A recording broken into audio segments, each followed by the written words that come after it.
Hi, I'm Paul Batyo. I'm 47 years old. I'm from Cebu City. I'm diagnosed as a type 1 diabetic. I'm Merzane Diaz, 35 years old, from Mexico, Pampanga. I am a financial advisor diagnosed with gestational diabetes. Hello, I'm Jimbo Owen Guliek. I'm 47 years old. I live in Las Piñas City. I have been diagnosed with type 2 diabetes since 2007.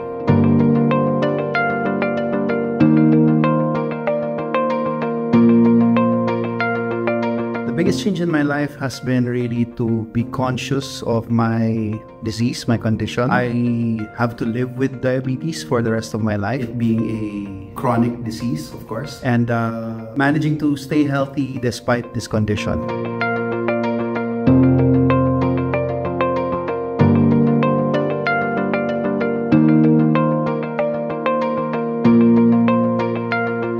For me, since I'm type 1, every day I need to inject insulin. Once in a while, I need to do exercise, either through walking.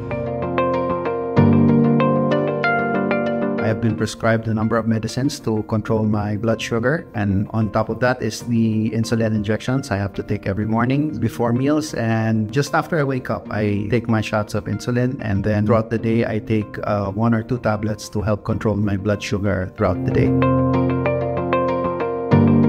Siyempre, alam naman natin kapag diabetes is nakakatakot siya, sabi nila.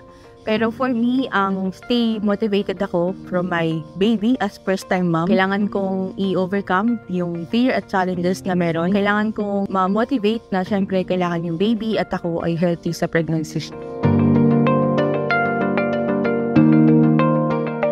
It is important to recognize that diabetes is a chronic and progressive disease, a life sentence per se.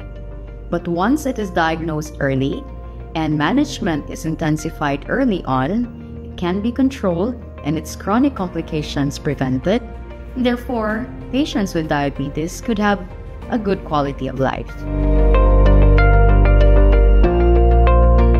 I'd probably say one of the strategies to support our patients emotionally would be to collaborate with them, to create a partnership with them, and to allow them to take part of their own care.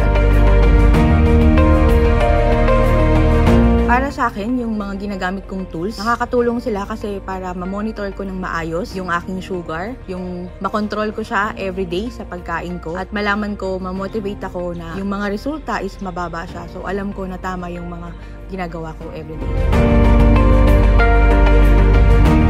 That with the proper mindset, you can control your diabetes, and of course with the support of your doctors and especially your family, to keep you counted, keep you accountable, to keep you on your toes, to remind you to take your medicines and not to eat too many sweets, and to exercise.